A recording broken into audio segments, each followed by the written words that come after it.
大家好，我是小颖。小米是我们常见的一种谷类食物，是我们餐桌上的理想的早餐。今天给大家分享一道不一样的做法——小米粥，香浓粘稠，营养丰富，它的消化性比较好，适合老人和小孩吃。接下来跟着我的视频，一起来看一看具体怎么做的吧。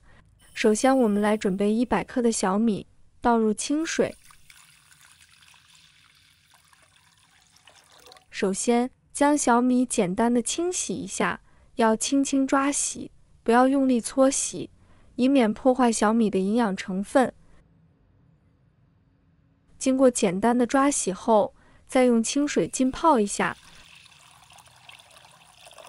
很多朋友可能会忽视这个步骤，因此煮出来的小米粥不够浓稠。接下来，我们准备砂锅，往里面倒入足够多的清水。不管熬什么粥，首选就是砂锅。砂锅熬出来的粥口感更加浓稠、绵滑，米粒更容易被煮开，释放出淀粉，提升粥的香味。100克小米加入1400毫升清水就可以了。盖上盖子，把水煮开。接着再准备1根山药，先把山药去皮，我用流动水去皮，也可以戴上一次性手套。外皮的细小刺状物可能会刺激皮肤，导致瘙痒或发红。去皮后，把山药清洗一下，可以更彻底的清洗掉可能残留的泥土和农药。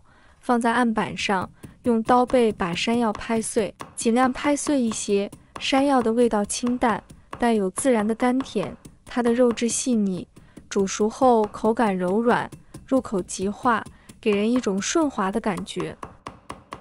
全部拍好后，把它放入盘中备用。再我们准备1块南瓜，先把南瓜的外皮切掉不要，它本身带有自然的甜味，煮熟后甜味更加突出。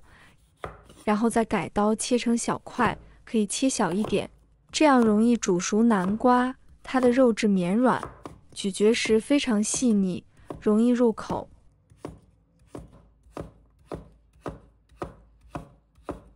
切好后的，把它放入盘中备用。再来准备一个美丽的苹果，把它切成小块。苹果品种具有甜味和酸味的平衡，甜中带有适度的酸感，增加了口感的层次感。它的果肉质地细腻，容易咀嚼，在熟透后口感较为绵密。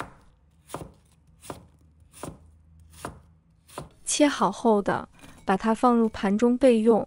现在砂锅中的水已经烧开了，把泡好的小米倒入砂锅中。很多朋友可能会直接将小米放入冷水中开始熬粥，其实这样的做法是错误的。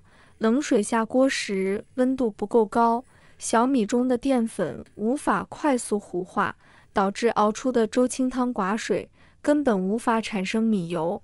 这里教大家一个小技巧，在砂锅边放上1根筷子，盖上盖子，这样在煮小米就不会溢出来。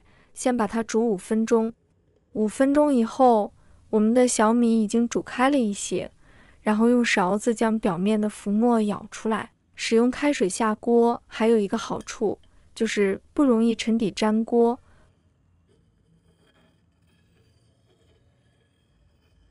浮沫舀干净后，我们就可以将南瓜加入锅中，继续熬煮10分钟，把南瓜煮熟。亲爱的朋友们，制作视频不易，小颖每天都会分享简单实用的家常菜。如果今天这个视频对你有所帮助，记得给小颖点个赞哦，或者留言转发一下，非常感谢大家的支持。再把苹果和山药加入锅中，用勺子搅拌搅拌，让食材混合在一起。同时，我们可以往里边加入适量的没有味道的玉米油，防止一锅搅拌均匀就可以。再次放上筷子，盖上盖子，中小火煮10分钟。这个时间我们可以准备一把枸杞，没有的话也可以不放。加入少许面粉，倒入清水打湿一下，然后将枸杞抓洗干净，这样可以去掉夹缝中的污垢。接着倒入清水，冲洗掉面粉，再换水清洗一遍，这样就可以了。现在枸杞已经非常干净，可以放心使用。中途我们可以给它搅拌搅拌，防止粘锅糊底。10分钟后，我们的小米粥就煮得非常香浓啦，可以明显看到米油已经逐渐冒出来了。我们用勺子不停搅拌粥，不搅拌就不会粘稠，也不会顺滑。同时，这一步也会让小米粥变得越来越浓稠，米油会更加丰富。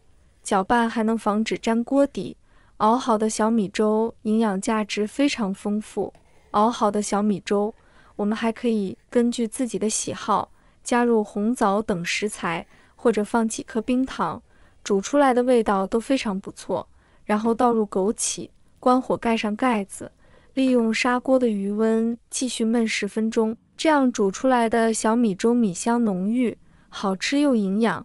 打开盖子，我们看一下是不是色泽金黄，香浓粘稠。米油后，像这样一道香甜软糯、营养丰富的苹果山药南瓜小米粥就熬好啦，香味浓郁，甜甜的糯糯的。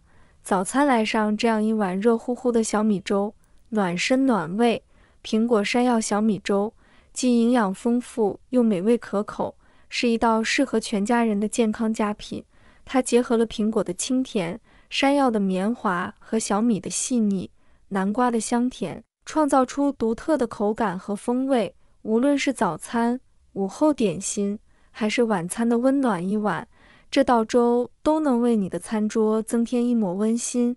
挑选小米时，一定要选择新鲜且颗粒饱满的小米，即使个头稍小也无妨。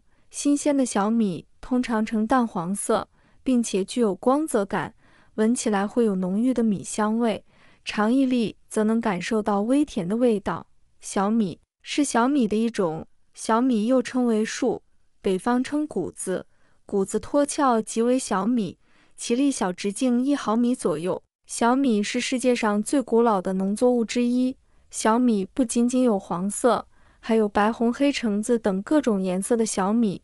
小米颜色金黄，闻着有米香味，米粒颗颗饱满。喜欢的朋友记得点赞和收藏。如果想吃但不会做，随时都可以找到我。好了，今天的视频就分享到这里，我们下期视频再见。